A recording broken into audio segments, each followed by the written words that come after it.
impacto ESG da estratégia ação da jornada ao relato.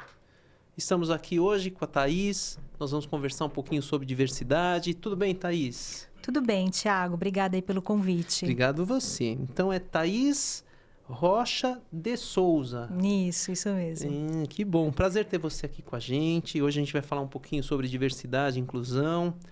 Conta um pouquinho da sua jornada, fala um pouquinho de você pra gente. Bom, eu sou Thaís Rocha de Souza, eu sou mãe da Luísa, que eu acho que é o título mais importante que eu tenho desde que ela nasceu. A Luísa tem 8 anos, eu sou casada com o Rafa, eu moro em Santana de Parnaíba, então moro na Grande São Paulo, não estou aqui na capital. E estou hoje no Grupo Soulan Mais Thomas, à frente de diversidade e inclusão, conduzindo alguns projetos em clientes com essa temática, mas também temos o nosso programa de diversidade também dentro da nossa empresa e que abrange a maternidade, né? A gente está com um programa que chama Mamães Recrutadoras, que a gente já está no 4º ano desse programa, que a gente traz mulheres que perderam a oportunidade no mercado por conta da maternidade, não conseguiram retornar. A gente traz elas para aprender a fazer recrutamento e seleção. E assim a gente tem ajudado essas mulheres a retornarem ao mercado. Que legal. Aí você falou da nossa empresa também. Você também tem uma empresa sua, é isso? Não, a nossa empresa que você trabalha. É a empresa que eu trabalho. Ah, tá. Tá. Legal. E aí você é funcionária dessa empresa, então você é colaboradora? É isso. Eu estou hoje como CHRO, né, da empresa. Estou responsável pelo RH interno e por alguns projetos em clientes também de treinamento, mais especificamente, e de diversidade e inclusão. E você vem da área de treinamento e seleção ou não? Eu sou psicóloga de formação e tenho essa experiência já de 28 anos. Comecei em recrutamento e seleção e nos últimos 8 anos tenho ficado mais voltada para desenvolvimento de pessoas e times. E atuou na clínica como psicóloga? Nunca atuei na área clínica, não, só empresa. E mais voltado agora para a área de RH, né? Sim, sempre voltado em RH. E aí tem, Thaís, esse projeto, né? Que você falou que é um programa da empresa com mães que passaram, né, pela maternidade, aí você ajuda nesse momento que acaba sendo um momento de transição na carreira, né? Sim. Que é um profissional que não tem filho ou que tem só um filho, vai ter o segundo filho, e isso traz várias mudanças, né? Sim. E você foi recrutada já para criar esse programa? O programa já existia? Conta um pouquinho de como foi esse... Não, esse programa aconteceu pós a minha maternidade, eu já fazia parte da empresa, e quando eu retorno, eu tinha me planejado, me programado para ficar 1 ano com a minha filha depois que ela nascesse, né? Então, eu já tinha programado tudo dentro da empresa para voltar após 1 ano. Mas isso não aconteceu, não deu para acontecer, porque nesse meio tempo, quando minha filha estava com 7 meses, a Thomas International veio para o Grupo Soulan, né? Então, a Thomas é uma empresa multinacional britânica, que é líder em assessments, e aí precisava ter gente na equipe técnica com inglês para receber os treinamentos das ferramentas, e a pessoa estava vindo para o Brasil para passar esse treinamento. E aí, a única pessoa que tinha para isso era eu. E aí eu voltei da minha licença maternidade e recebi todos os treinamentos da Thomas e repliquei isso para todo o nosso time. E aí, nesse meio tempo, eu tenho uma par, né, uma liderança par, que saiu de licença maternidade nesse período. E aí, desde que eu voltei, eu estava muito incomodada com me dividir tanto, né? A vida da mãe não é fácil, né? A vida da mãe, quando a gente sai para trabalhar, fica a culpa de ter deixado o filho ou na escola ou aos cuidados de um terceiro, ou com a rede de apoio que ela tem, quando tem. E quando está com o filho, está culpada de não se sente se dedicando totalmente ao trabalho. Então, essa briga interna aí da mãe é uma constante na nossa vida, né? E aí, quando a Nad, né, que é essa líder que está comigo, inclusive, continua à frente do projeto, volta da licença maternidade dela, a gente começa a conversar sobre isso. A gente vai conversando sobre isso, o quanto é injusto, o quanto está sofrido, o quanto está pesado, o quanto a gente não consegue estar 100% nas duas coisas, né? A gente está sempre 50% no trabalho e 20% em casa. 50% em casa e 30% no trabalho. Você nunca consegue ser... Você está integral ali, porque sua cabeça está sempre pensando mais coisas, né? Do seu filho, da casa, e o quanto isso é desafiador para a gente. E aí a gente começou a pensar e a desenhar alguma possibilidade de remuneração, né? De dar chance para essas mulheres que estão nessa dificuldade, ou perderam o emprego, ou não conseguem retornar ao trabalho depois da maternidade. Como é que a gente poderia ajudá-la? Isso é antes da pandemia, tá? A gente está falando de 2018. E a gente já fazia processos seletivos na empresa, presencialmente no escritório, online com os candidatos. Porque a gente faz vagas no Brasil inteiro, então a gente estamos entrevistando candidatos em todo lugar do Brasil. Às vezes, candidatos até fora do Brasil. Então, a gente sempre fez online, sempre fez parte da nossa rotina. E aí, a gente começou a entender que, poxa, uma mãe que tem um computador em casa, que tem acesso à internet, pode muito bem fazer o recrutamento e a seleção da casa dela. Porque já era online, né? A gente já buscava candidatos de forma online, em plataformas de banco de dados de candidatos, né? De currículos. A gente já fazia reuniões com o cliente também online. E entrevistava os candidatos online. Por que as mães não podiam fazer isso da casa delas, conforme a disponibilidade de horário delas, né? E aí, a Paula, que foi uma consultora que a gente teve também, que ficou grávida no mesmo período que eu, que saiu de licença maternidade nesse mesmo período, mas optou por sair após o nascimento da filha dela, ela manifesta esse interesse, né? Porque eu fiz uma publicação no Facebook, na época, para as pessoas ali da minha rede, falando que eu estava com esse projeto, se alguém tinha interesse. E a Paula foi a primeira que me respondeu. E aí foi tudo muito... o universo conspirou a favor, né? Porque a gente já conhecia a Paula já conhecia a gente já confiava nela, ela já confiava na gente. Então, a gente teve com ela a chance de experimentar tudo com relação ao programa, né? Tudo como seria. Quais seriam as etapas que a gente treinaria essas mães, como que a gente ia treinar, no quê, como elas iriam receber. A Paula testou isso com a gente, é viável, não é? Faz sentido, não faz? Essa quantidade de vaga é boa, não é? Como é que a gente estrutura tudo isso para que seja bom para ambas as partes, né? Tem que ser bom para a empresa, que a gente consiga fechar as vagas mais rápido, mas essa mulher também tem que se sentir, além de produtiva, né? Além de estar trabalhando, se sentindo ativa, trabalhando, recebendo o justo por isso. E aí foi muito legal, é o maior sucesso que eu posso dizer que eu tenho aí ao longo desses 28 anos de RH. Porque ele continua, ele se perpetua, né? Agora a gente está em fase de avaliação das candidatas que responderam ao último programa que a gente lançou. Foram mais de 600 inscrições, né? A gente teve aí mais de 600 inscrições e hoje a gente está fazendo a avaliação dessas mães para começar. O programa inclui 12 mamães esse ano. E aí você abre o programa e direciona algumas vagas para as mães, é Primeiro isso? a gente capacita, primeiro a gente ensina elas todo o processo de recrutamento e seleção, desde o comecinho, desde um alinhamento de perfil de vaga com o cliente, depois como ela anuncia a vaga, depois como ela faz uma triagem, faz uma convocação de candidato, como ela prepara uma entrevista, como ela entrevista esse candidato, prepara o material dele, envia para o cliente, faz reunião com o cliente para apresentar o mapeamento dos candidatos, os candidatos que ela encontrou. Enfim, ela aprende todo a jornada aí de recrutamento e seleção junto com a gente. E ela recebe por vaga fechada, e ela recebe por quantidade de currículos triados. Enfim, tem toda uma escala aí para ela receber. Que interessante. Uhum. E vocês têm mais alguma coisa no programa de diversidade e inclusão na empresa? Esse é o nosso, né? Porque o que eu costumo dizer para os clientes quando eles chamam a gente para conversar é que não dá para você abraçar todas as causas da diversidade, né? São muitas as causas e o que as empresas devem procurar fazer é identificar o que é uma pauta significativa ou já tem alguma facilidade nessa pauta, né?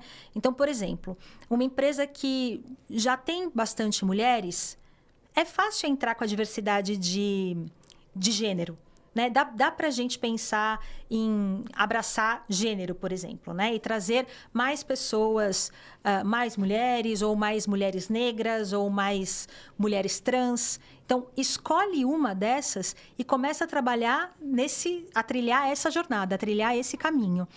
Ele vai se tornando mais fácil. No caminhar, você vai descobrindo como é que isso vai acontecer dentro da sua empresa.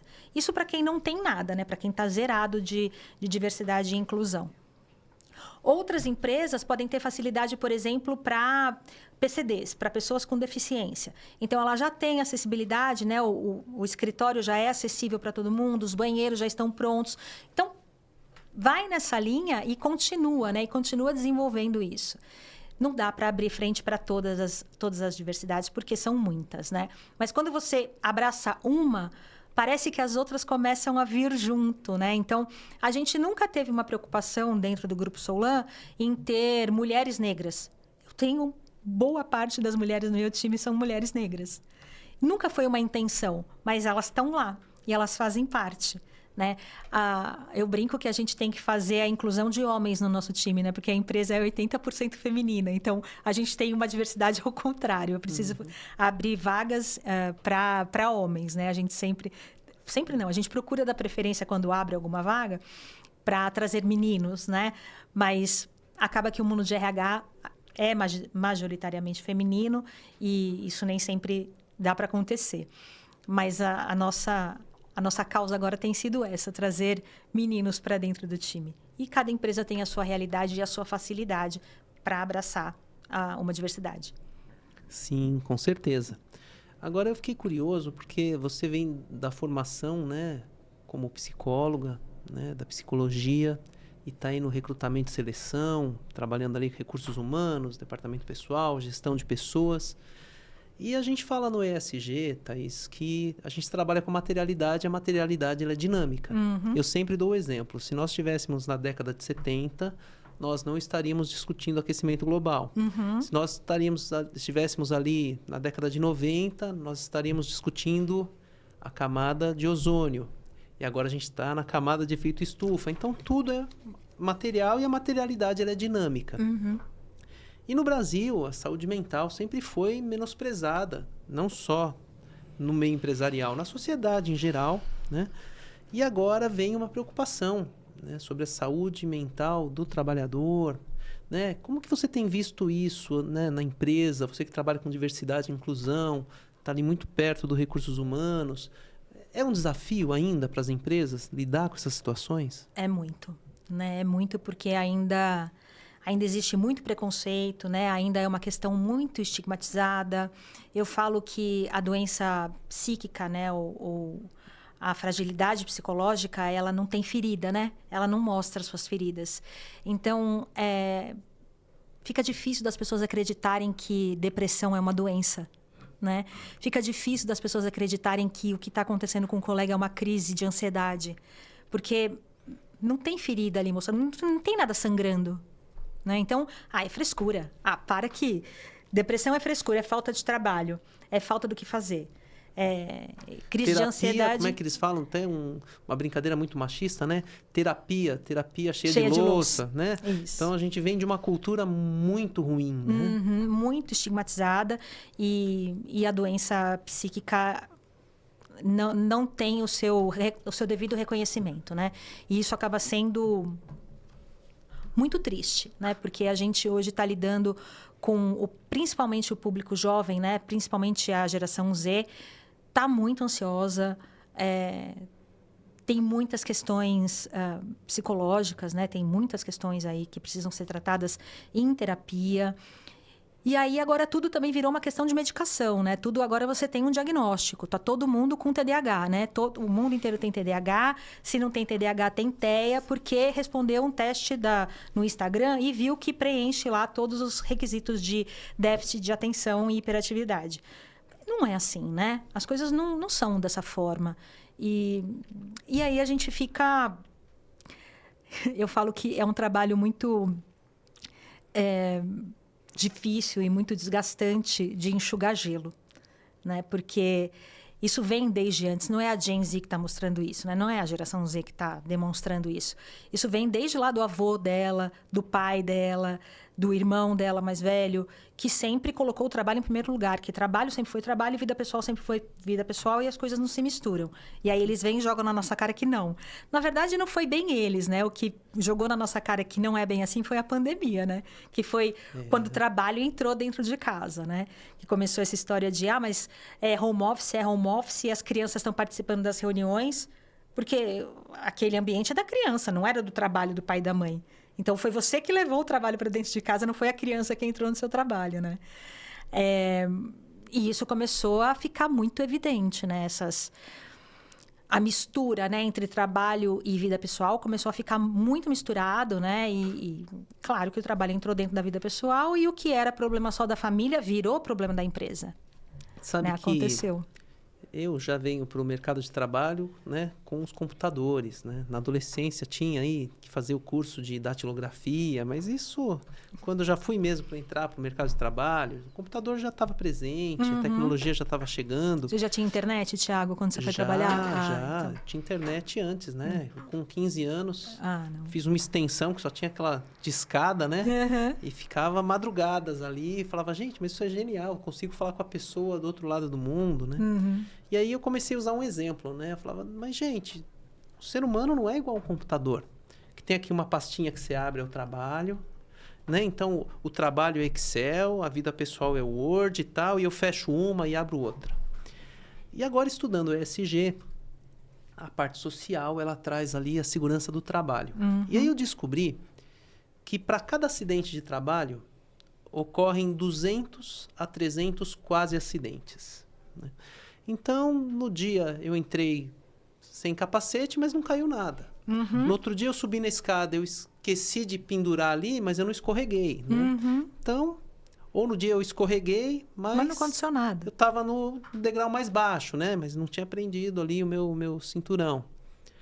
E aí foram fazer uma pesquisa de quando acontecia o acidente. E chegaram em um número, que eu não lembro agora o percentual, mas é um percentual significativo, que a causa do acidente era uma origem off-job. Ou seja, ele trouxe de fora do ambiente de trabalho.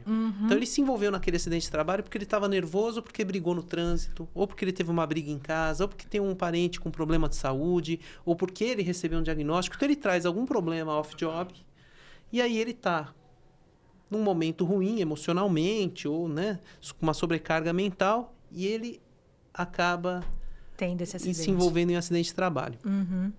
Então, eu te fiz essa pergunta porque eu acho que a gente, enquanto sociedade, é muito pobre na questão da saúde mental. E no ambiente de trabalho, sempre foi um ambiente muito pragmático. E não é de hoje, né? Estava discutindo com o advogado antes de participar do programa de rádio que eu fui na terça-feira, né, lá em Osasco. E o advogado falou, poxa, mas tempos modernos do Chaplin já denunciava isso naquela época, né?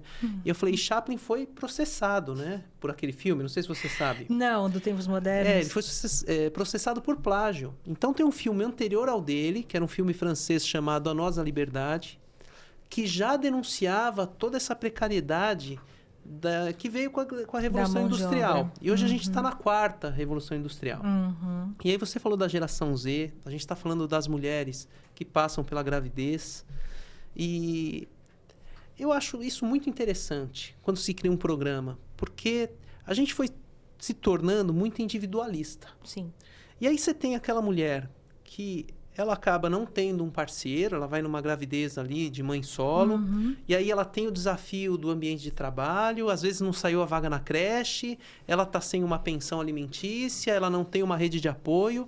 Então eu vejo que o trabalho de vocês, ele está levando uma solução que é muito realista, né? Você vai ali no foco principal, não vou falar de raiz do problema, a gente vai no foco principal ali, do que pode estar impedindo aquela mulher de vir para o ambiente de trabalho. Sim. E aí eu te pergunto, né? Eu estou linkando agora as duas coisas. Você abre a seleção para mulheres que estão na maternidade. E como é a relação com a funcionária de vocês que passa pela gravidez? Porque aí tem todo um processo, né? Um processo hormonal, tem muita mudança psicológica, tem mulheres que depois têm aquela que é chamada popularmente de depressão pós-parto, não sei se é o termo correto cientificamente, mas é um desafio também lidar com essas pessoas. Com certeza, só que aí, assim, eu precisei passar pela experiência para perceber o quanto isso era importante, né? O quanto valorizar a mulher no momento em que ela ainda está grávida. A mulher grávida pode trabalhar tranquilamente, a menos que ela tenha alguma questão particular na sua gestação, ela pode trabalhar tranquilamente, assim, sem nenhum problema. Eu trabalhei até 2 dias antes de dar a luz para minha filha. E a maioria das gestações são assim. As que não podem, hoje o nosso modelo é híbrido. A mulher que estiver grávida e não puder ir no dia do presencial, tudo bem, não tem problema nenhum. Hoje, toda a minha liderança feminina, né? A gente tem uma equipe 50-50, né? Então, 50% de mulheres e 50% de homens. Todo mundo no time de liderança é pai e mãe, né? Então, as mulheres já passaram pela maternidade e os homens já acompanharam suas esposas na maternidade delas, né? Então, para a gente é absolutamente tranquilo passar pelas gravidezes das nossas colaboradoras, tá? Isso hoje acontece com muita tranquilidade. Tem uma colaboradora nossa hoje que tá grávida e já está com a gente há bastante tempo e que a gente já esperava pela gestação dela há bastante tempo. E aí, quando ela contou, foi uma alegria. Todo mundo ficou muito feliz e a gente está acompanhando com muita alegria mesmo a gestação dela. E aí, ela sai de licença maternidade e ela conta pra gente Assim, eu tive 2 casos diferentes há pouco tempo atrás, que saíram de licença maternidade. Uma que, ao final da licença maternidade, quis voltar. Quis ir para o escritório, quis fazer o nosso híbrido, né, que são 2 vezes por semana. Nos dias de ir para o escritório, ela quis ir, porque a rotina com o bebê dentro de casa acaba deixando a gente bastante doida. Então, ela queria ter esses dias de sair. E outra que não, que optou por voltar a trabalhar, mas continuar só em casa. Tudo bem. Não dá para ser igual para todas. Cada uma tem uma realidade na sua maternidade. Cada uma enfrenta um desafio diferente. E tá tudo bem pra gente. Você quer voltar pro híbrido? Ok, nossos dias, a liderança dela combina quais são os dias que eles vão estar no escritório. A outra não quer voltar, não dá para ela voltar, é difícil para ela desapegar ainda da filha, porque a gente vai mudando de fase, né? Deixa de mamar, começa a introdução alimentar. Começa a introdução alimentar, começa a troca de dente. Aí depois de 1 aninho, algumas vezes já vai para a creche ou já vai para a escolinha. Tem adaptação na escola. Começa a ficar muito doentinho, né? Essa entrada na escola deixa eles muito doentinhos também. Então, a mãe quer ficar mais próxima. Tá tudo bem pra gente. Tá tudo bem. A gente não tá cobrando a presença dela nem pelo horário cumprido à risca. A gente quer que ela entregue o trabalho que ela combinou com a gente de entregar no prazo que ela combinou. Apenas. Muito legal. Agora tenho outra curiosidade. Uhum. Então, quando você abre um programa e você abre essas vagas, né? Então, você começa a dialogar com essas pessoas. Tem que fazer uma entrevista, tem que ouvir delas. Há ainda muitas queixas, elas se queixam muito de, olha, o mercado, né, tá difícil, as empresas ainda não têm essa visão. Existe muito ainda disso? Muito, muito, muito. Tem várias mulheres que não conseguem voltar porque têm filho, as que têm mais de um filho, menos ainda, porque a empresa está sempre perguntando, né? Mas com quem fica seus filhos, né? Quando eles ficam doentes, quem leva eles no médico? Coisa que homem não é perguntado, né? Quando a entrevista com o homem, se ele fala que ele tem filho, ele ganhou mais pontos, né? Ele tá mais na frente de outros candidatos do que a mulher. A mulher, quando responde que tem filhos, ela não é tão considerada assim. Ela fica para trás ali na fila dos candidatos para a vaga, né? Então, tem muito. Muito... O preconceito ainda é muito grande com mães. E a gente... Não é, eu falo para o pessoal de recrutamento e seleção, né? A gente não precisa deixar de perguntar para ela se ela tem filhos e como é que ela organiza a rotina dela com filhos. A gente só quer saber como ela está organizada com isso. Porque aí eu vou adaptar o trabalho que eu vou entregar para ela de acordo com as possibilidades de horário que ela tem para o trabalho. Então, não é ela se adaptar à minha empresa. Sou eu adaptar o trabalho à rotina dela. É por isso que a gente pergunta como é que está a rotina, que horas que as crianças ficam na escola, quem pode ser rede de apoio. A gente vai identificando porque vai estruturar com ela uma jornada de trabalho compatível com a agenda das crianças. A nossa prioridade são as crianças. Sabe, eu acho, tem uma coisa muito agressiva para mim, quando eu vou num shopping center, e aí tem uma família passeando de final de semana, mas quem tá de mão dada com a criança é a babá. Então tem ali aquela mulher vestida de branco e tal. E tem uma crueldade no mundo corporativo que mulheres que têm um cargo mais alto de direção, muitas vezes ela tem mais condição. Então, ela pode pagar a creche, pagar alguém para buscar, para levar, pagar uma babá. E aí, isso propicia um ambiente, né, que está ali fomentando o afastamento dela do convívio com essa criança. Porque o que parece facilidade para ela continuar no meio do trabalho são condições que, se ela não se atentar, e ela for workaholic, por exemplo, ela vai se distanciando desse convívio com o filho e vai terceirizando tudo isso. Então, tá com o motorista, tá com a professora, tá com a babá, tá na creche, tá na escola, tá na aula de idiomas, tá na aula de piano, tá no esporte. Então, eu vejo que a gente precisa buscar um equilíbrio que não é só uma fragilidade que prejudica. Às vezes o privilégio também prejudica, né? Uhum. E lógico, eu não quero tirar o conforto de ninguém, porque eu fui criado, né, na periferia e a gente brincava assim, cada um com seus problemas, né? Aí eu tinha um primo que era muito rico, aí um dia eles estavam comentando, olha, o vizinho tá andando de segurança. Aí eu descobri que lá era diferente, que o pai dele falou assim, olha, cada um com seu conforto. Falei, bom, lá é cada um com seus problemas, aqui é cada um com seu conforto. Uhum. Mas aí a gente descobre o quê, Thaís? Que não é perfeito para ninguém. Claro. E tem os impactos positivos e negativos das duas realidades. E você sente isso, você sente que, às vezes, há mulheres profissionais que estão num outro patamar e elas acabam se distanciando por privilegiar a carreira. Tiago, desculpa a provocação, mas aí eu sou obrigada a te colocar uma outra pergunta. Claro. Para os homens isso não é questionado, né? Ele colocou lá toda uma estrutura, né? Ele paga lá a pensão dele, ou ele coloca toda uma estrutura para atender a criança, para ele focar na carreira e tá tudo bem, né? Não Desculpa acho que ser tá uma tudo bem. provocação. Não, eu gosto da provocação. A gente vem de uma situação do machismo estrutural, mas eu foco muito na mulher, né? Porque a gente está discutindo essa questão da mulher. Hoje a gente já tem aí questões de guarda compartilhada. A gente tem situações, inclusive, em que a mulher tem um cargo, né? E é o homem, não é nem a babá, tal. Às vezes na classe média é o homem que está indo buscar, está indo levar, está indo na creche. Não é nenhum serviço terceirizado de privilégio e as mulheres estão nessa posição. Mas eu acho que o homem ele perde muito pelo convívio. E eu vou devolver a sua provocação com uma reflexão muito profunda, tá? Que é o seguinte: quanto desse machismo estrutural não é prejudicial para esse homem? Que muitas vezes ele se sentiu distante daquela família, sacrificou um monte de coisa, mas não, é que eu sou profissional e tinha que demonstrar para a sociedade algo que não era. Exato. E eu sempre digo, a pessoa fala, o feminicídio é 100% cometido por homens. Mas quem mais sofre com a violência, com o machismo, são os homens. Sim. A gente vem agora do metrô, né, que há uma semana atrás um policial aposentado, numa briga com um jovem, né, que era atleta, ele tirou a arma e matou, porque eles resolveram brigar porque ele esbarrou numa mulher.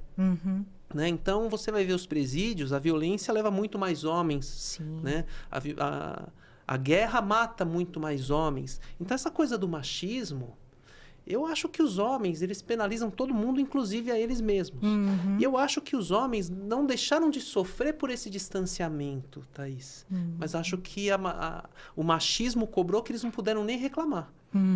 E aí, muitos saíram se achando mais fortes por isso, se achando melhores por isso, achando que não, eu sou mesmo e ainda vou promover. Ainda ensinei o meu filho assim. Sim. Então, eu acho que a gente tem que romper essa coisa do estrutural, seja o racismo, seja o machismo, e olhar e tentar mostrar que não é porque não perguntam para ele que ele está sendo privilegiado. Ele está sendo prejudicado e ainda está orgulhoso por isso. E não está enxergando problema nisso. Com Né? certeza. Eu gosto muito dessa discussão, Tiago. Se você deixar, a gente gosto. vai longe aqui, hein? É, o que o Maurício não deixa, senão a gente... Eu gosto muito dessa Eu também discussão. gosto. Ela é bastante filosófica. E eu só fecharia o seu pensamento com... É por isso que a gente está com tantas questões emocionais aí. E muitos é relacionado aos homens. A gente está com um índice de suicídio de CEOs, de C-levels, homens, enorme. Porque eles não estão dando conta mais de segurar esse machismo todo que toda a nossa sociedade foi criada nesse caldo. Ninguém está escapando disso. Nem eu, nem você, nem quem veio depois, nem quem veio antes. Está todo mundo nesse mesmo caldo. E romper isso, Tiago, que é a grande questão, né? Porque como é que você faz para romper tudo isso? Você precisa sair brigando muito, né? Você precisa ter muita vontade para ficar brigando toda vez com todo mundo. Ficar, né, questionando todas as falas que vêm para você, como eu fiz com você. Não, mas se fosse um homem, ninguém estava questionando, estava tudo bem. Não tá tudo bem. Não tá tudo bem para ele, mas ele aprendeu que é para estar tudo bem. Porque ele é o homem, ele é o provedor, então ele tem que colocar a comida dentro de casa, custe o que custar, porque a mulher não pode trabalhar. Ele aprendeu isso. E talvez a minha geração já veio tentando romper um pouco isso de que, ok, mulher trabalhar, mas aí a mulher também tem que trabalhar e cuidar da casa, porque ele não aprendeu a cuidar da casa, ele não foi ensinado a cuidar da casa. A comida dele, quando ele chegava da escola, quando o menino chegava da escola, estava no prato, na mesa, bonitinho. Ele não sabe como é que aquela comida foi parar lá. Ela foi feita por alguma mulher. A roupinha dele, o uniforme dele, ou a roupinha de jogar o futebol, ou de ir para a natação, tá bonitinha, lavadinha dentro da mochila, ele só pega a mochila e vai. Mas agora eu vou devolver a provocação. A gente está se provocando muito aqui, Thiago. Mas isso, meu sonho era ter substituído lá o programa da cultura, lá o Provocações. O Provoca. Você queria estar no lugar do Taz, né? Não, eu queria ter vindo antes do Taz. Ah, tá bom. Eu queria ter vindo depois do Abu Janra. Entendi. Mas a minha provocação vem aí. A gente não questiona os homens e eu fiz um questionamento sobre as mulheres. E a mulher que está nessa condição, ela não entrou num ambiente e numa rotina equivocada criada pelo próprio machismo? Com certeza, com certeza. Ela também está criada nesse mesmo caldo. Então, se ela chegou num lugar de poder, ela tem que se comportar como um homem de poder. Não como uma mulher que tem a condição de privilegiar outras mulheres, de trazer outras mulheres, ou de mostrar para os homens que o caminho que eles estão seguindo não é legal, não é bacana, que eles estão caminhando para um burnout sério.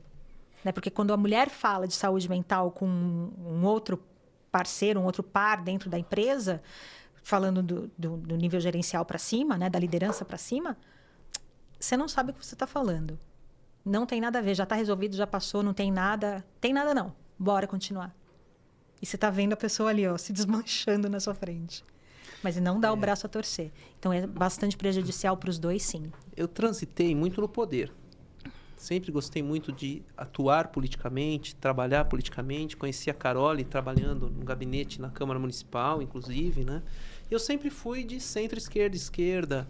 Sempre estive com as causas progressistas. Chegou um momento que, assim, eram homens brancos legislando, para generalizar, né? Era muito raro alguém que não fosse um homem branco na política, né? E eles tratando de todos os assuntos. E os partidos também, lotados de homens. Até um momento que começaram a falar assim pra gente, mas não é o seu lugar de fala. Aí teve uma reunião do Movimento Negro que o rapaz falava assim, não, eu não tomo nem leite, que é para não dar ousadia para branco. E eu falei, bom, não é meu lugar aqui. Uhum. Né? E aí a gente tem visto, né, um avanço dessas causas progressistas e um conflito, não só no ambiente político, mas quando a sociedade começa a se empoderar dessas falas, dessas consciências, né, ela começa a ter um atrito com o ambiente de trabalho. Uhum. Então, o que antes era um orgulho, né, daquele chefe falar daquele jeito, hoje vai ser um assédio moral. Sim. Então, a transformação ela é muito rápida. Uhum. E ela é necessária. Uhum. Só que a transformação é muito rápida do ponto de vista da onde partimos, que é de um grande atraso. Uhum. Então, por mais que a mudança ela é muito rápida, porque a gente já estava muito atrasado, a gente está sempre devendo alguma coisa de uma resposta para a sociedade nessa reforma. Sim. E tem que ser uma reforma, porque eu não era reformista. Eu sempre gostei de ser revolucionário. Porque eu acho, não está dando certo, fecha e abre de novo esse país, né? A gente reinaugura. E aí eu descobri que não é bem assim. Uhum. Eu descobri que aquele filme Ensaio à Cegueira, Uhum. ele é genial. Uhum. Porque a hora que você encerra todo um ciclo e você nasce de novo, vão nascer ali novos problemas, vai nascer um novo tirano, então tudo vai se reproduzir. Sim. E vem em ciclos. Uhum. E eu passei por uma experiência também ligada à política e mais ligada a um pessoal do teatro, e que uma personagem, né, uma atriz, fazia um papel numa dessas interações que ela fazia... Era uma mulher negra com uma deficiência, usava uma bengalinha já, idosa, e ela fazia uma eleitora de direita, né? E uma das falas que chocava muito, principalmente em ambientes públicos, ela falava assim... a mulher tem que ganhar menos mesmo que engravida. fica não sei quantos meses de licença maternidade. E criava uma revolta, né? E como é isso hoje? Como as empresas estão lidando com isso? Porque eu vejo CEOs que foram CEOs de grandes empresas hoje nas redes sociais, eles falam cada absurdo. Não, porque comigo é assim mesmo, porque eu mimimi, porque não, porque eu demito mesmo. Eu falo, mas como está o turnover dessa empresa, né? E aí eu te pergunto, esse choque, como está sendo isso no mundo corporativo, no seu ponto de vista? Então, o que eu tenho visto e participado de discussões ultimamente vai muito na linha do DEI, né? Diversidade, Equidade e Inclusão, versus MEI, que é MEI, Mérito, Excelência e Inteligência. Né? Então, está tendo um embate aí, uma versus a outra, né?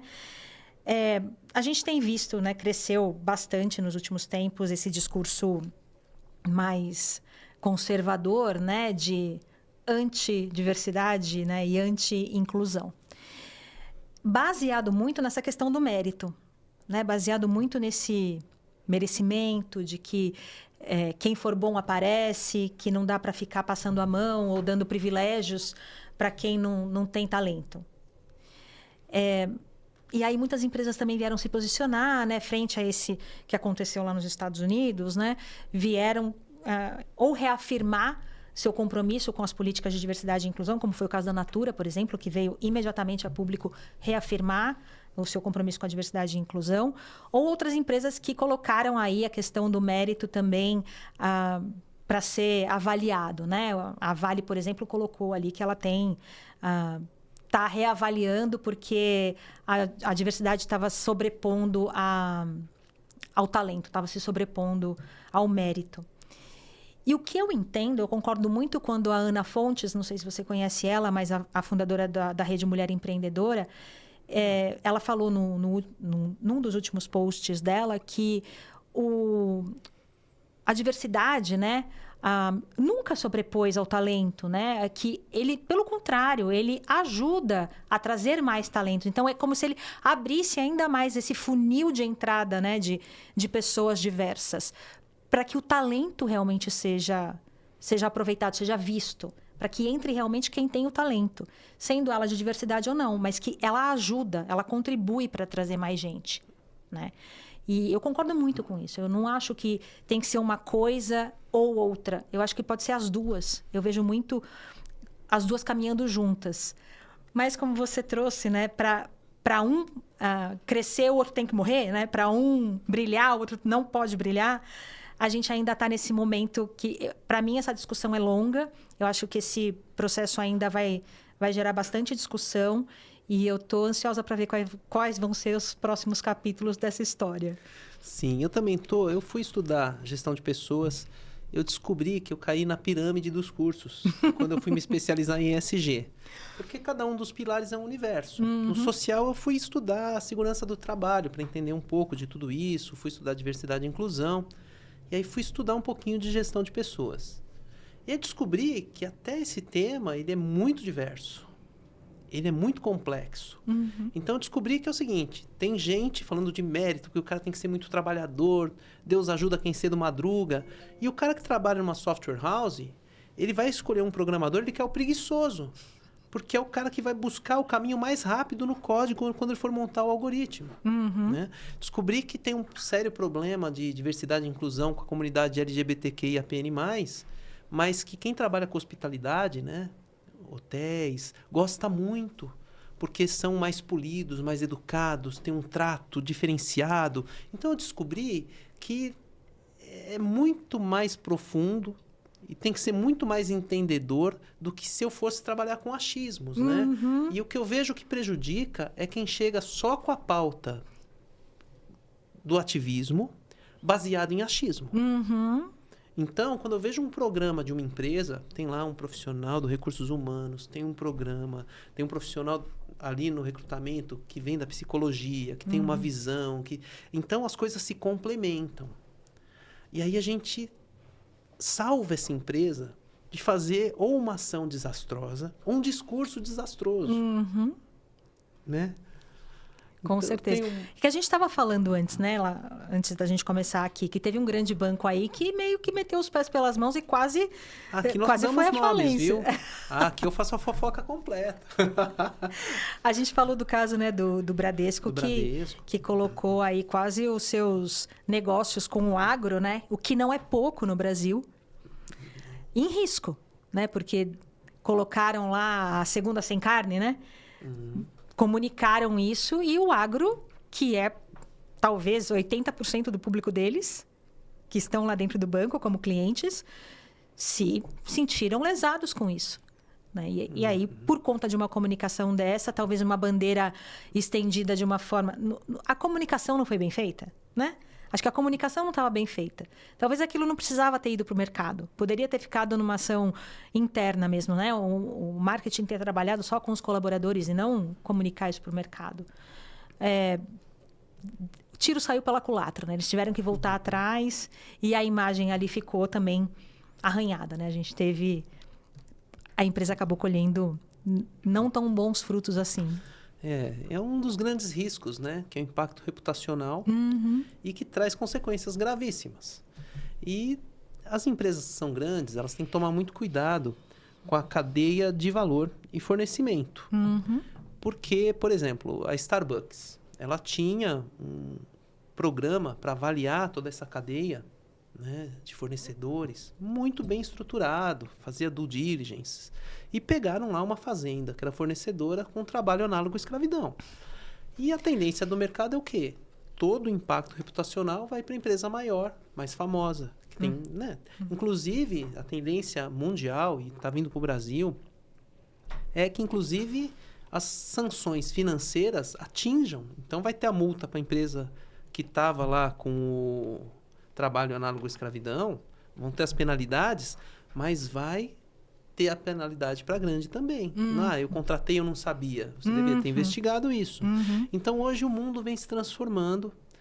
E aí as pessoas, mas tal fundo de investimento, ou tal banco, ou tal grupo de capital está recuando no ESG. Mas tal empresa está recuando no ESG, numa pauta LGBTQI ou de diversidade e inclusão. Gente, isso é o que eu considero regressão à média. Muita gente fez de forma irresponsável. O presidente do Deutsche Bank na Alemanha, o vice-presidente, foi preso, né? Porque era tudo greenwashing. Então, eles tinham títulos ESG, era tudo mentira. E aí veio o social washing, né?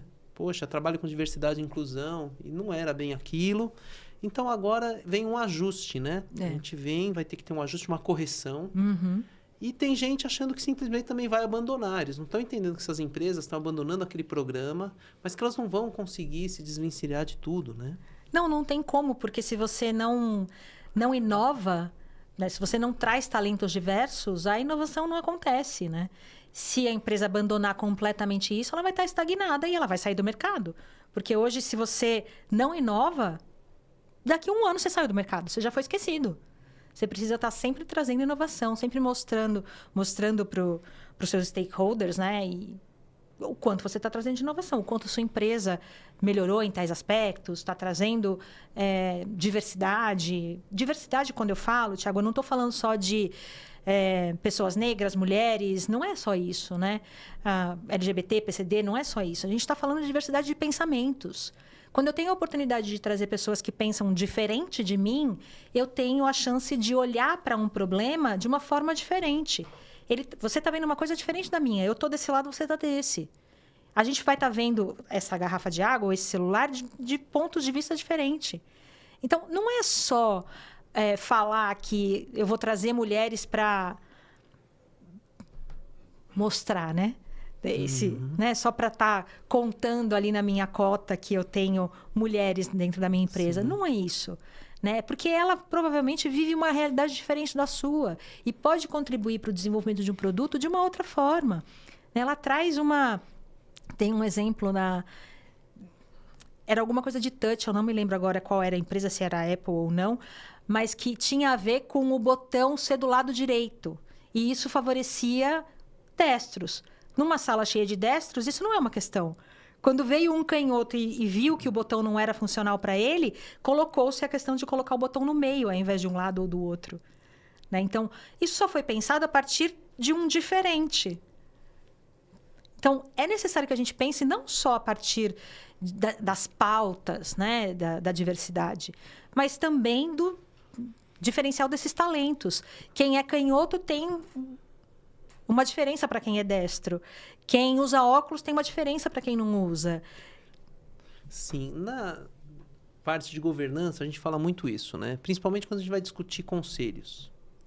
Olha, na hora que for montar o conselho, tem que ter diversidade, mas não é a diversidade social. Uhum. Você não pode ter um conselho de todos homens de 65 anos formados em economia. Não dá. Às vezes pela mesma universidade. Não dá. Uhum. Você precisa ter uma mulher, você precisa ter um jovem da tecnologia, você tem que ter alguém de fora da sua área que vai te dar muito a visão de um consumidor ou da opinião pública. Isso. Então, assim, se não tiver, não acompanha. Uhum. Eu dei uma palestra aqui, semana passada, de liderança de alta performance, e eu falava assim, olha, tem que ter uma visão para o futuro, mas não é bola de cristal. Uhum. Você analisa os dados, as tendências, e vai se adequando, e vai acompanhando.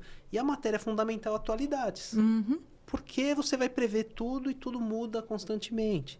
Não é como ficava assim, décadas que a Kodak era a marca, né? Era o Bombril.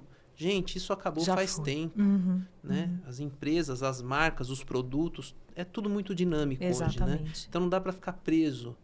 E aí a gente vai, com todo esse avanço tecnológico, tem gente que vai ali se arrastando, né? Porque não quer soltar de algumas coisas, né? Algumas amarras que faria a gente evoluir não só cientificamente ou tecnologicamente, fariam a gente evoluir enquanto sociedade, enquanto humanidade, né? Sim, sim, exatamente. Não é só uma questão de equidade dentro das empresas, né? É de você poder contribuir socialmente, né? E hoje em dia tem muitas consultorias, tem muitas ferramentas prontas para preparar a sua liderança para trabalhar, minimizar viés inconsciente no processo seletivo, para conseguir treinar, capacitar e desenvolver talentos diversos dentro da sua empresa.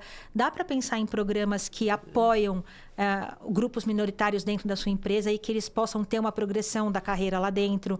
Então, dá para se pensar em diversos programas, diversas frentes, para empresas diferentes, o melhor programa para você estruturar, para trazer talentos diversos, para desenvolver e manter esses talentos lá dentro também.